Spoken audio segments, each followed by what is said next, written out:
Біздің кінәміз жастарға жөнді тәрбие бере алмадық. Мына телеарналарды баспасаңыз, екі жуып жүрген әндерді айтып тұрады. Мағына жоқ, мазмұн жоқ. Бұрын совет одағының кезінде телеарналарда берілетін әндерді електен өткізетін.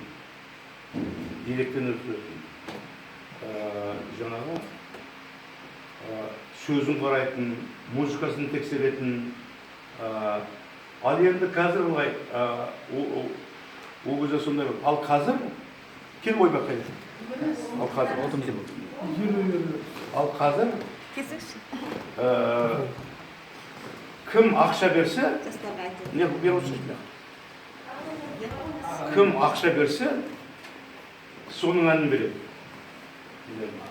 Ана баратта бір өздері не түсіреді, бейнебаян түсіреді, клип түсіреді.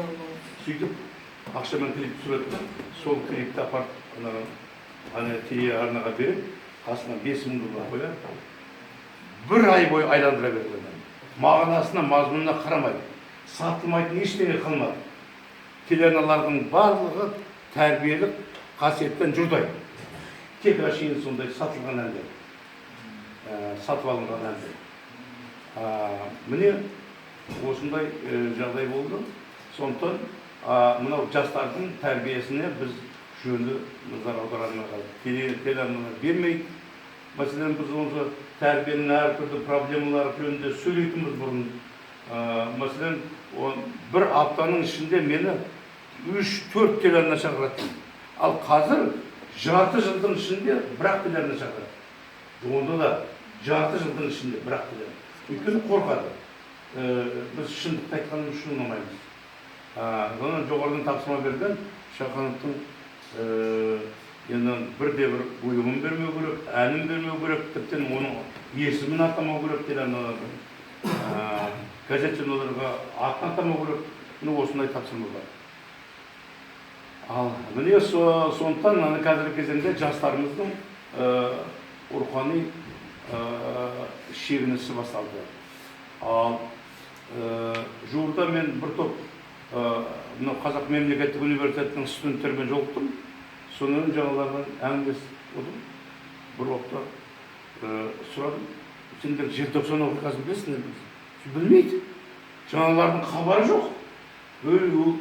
Студенттер. Міне қандай жағдай болды.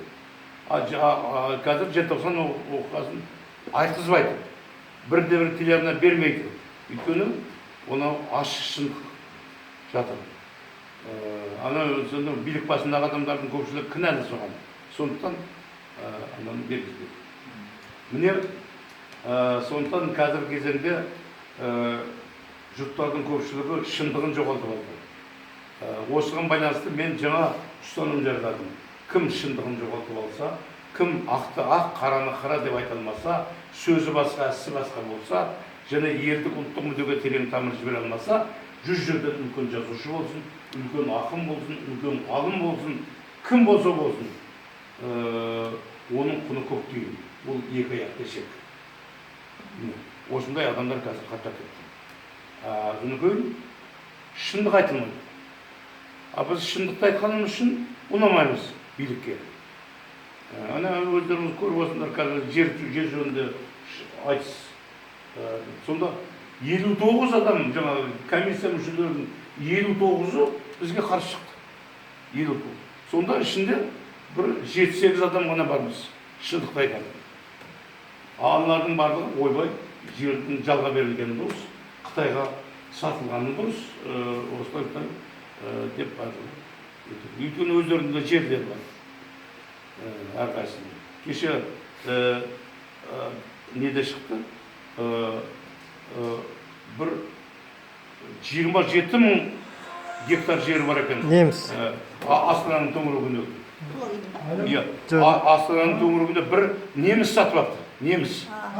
27 мың Астананың іргесінде. 27 мың гектар жері. Сол сияқты барлық жерлер сатылып кеткен. Мына тауықтың етегіндегілердің барлығын билік басындағылардың қызы, я күйеу баласы, я інісі жекелендіріп отқан. Барлығы. Әрқайсының 10-15, одан да көп миллион гектардан жер бар. Ал оны айтуға жазуға болмайды. Өйткені себебі сондай заң шығарып қойған. Аттан табылмайды. Сондықтан мынау жастарға енді сендер тек ашейін, енді әрине сендер қыздармен жақсы қыдырасыңдар. Соны көйін жақсы билейсіңдер, жақсы әнде салуларың мүмкін. Бірақ ана өмір дегеніміз басқа. Өмір әрі адамның шындық биігінен күні көріну. Шындық биігінен көрінемеген адамның адам емес. Жаңа ішінде өлеңімді оқылды ғой. Мына мен мәселен қазір кезінде толып жатқан ақындар бар. Барлығы жазады өлеңдерінде. Ұлтты сақтауымыз керек, тілді сақтауымыз керек, сол үшін күресуіміз керек деп. Сізге келгенде бәрі столдың астына кіріп кетеді, жасырынып қалады. Оның бәрінде сізде жүрек жоқ қой. Сіздікінде жүрек жоқ қой. Иә, сол. Сіздің жүрек басқаша. Солай. Сондықтан қазір кезеңде сөзі басқа, ісі басқадан да көбейіп кетті. Қай салаға барсаң, сөзі бір бөлек, ісі бір бөлек барлығы. Сондықтан сол сендерге тілегім шындық биігінен, елдік ұлттық мүдде биігінен көріңдер. Сонда ғана нағыз жігіт боласыңдар. Әйтпесе мүгіт күйінде қалып қоясыңдар. Мына қазақта қыз мұз дейді. Қыз деп нағыз ұлттық, елдік ұлттық мүддеге тамыр жіберген және сол өз ұлтының ұрқын бойына жинаған, тілін сақтаған адамдарды нағыз қыз дейміз да. Мыз дегендер жай қыдыр, жасы жігіттермен жақсы қыдырады, жақсы билейді, тамақты да мүмкін жөндіріп әзірлейтін шығар. Бірақ оның бәрі мыздар. Сондықтан нағыз қыздар салтанат құрсын, нағыз жігіттер салтанат құрсын. Мүгіттерден әбден шаршап біттік. Сондықтан өздеріне сол нағыз жігіттік биігінен көрінуді қалайды. Çayға деген çayға, иә? Нағыз қазақ болып қалайық деп қойдым, кәдім шықты деп қазақ болып. Қазақ болуымыз қиын болып кетті ғой. Çayға кірейіксің. Кофенің сіңлісін ішуге шақырып отыр. Жүріңіз шайға. Тағы ма? Үшінші.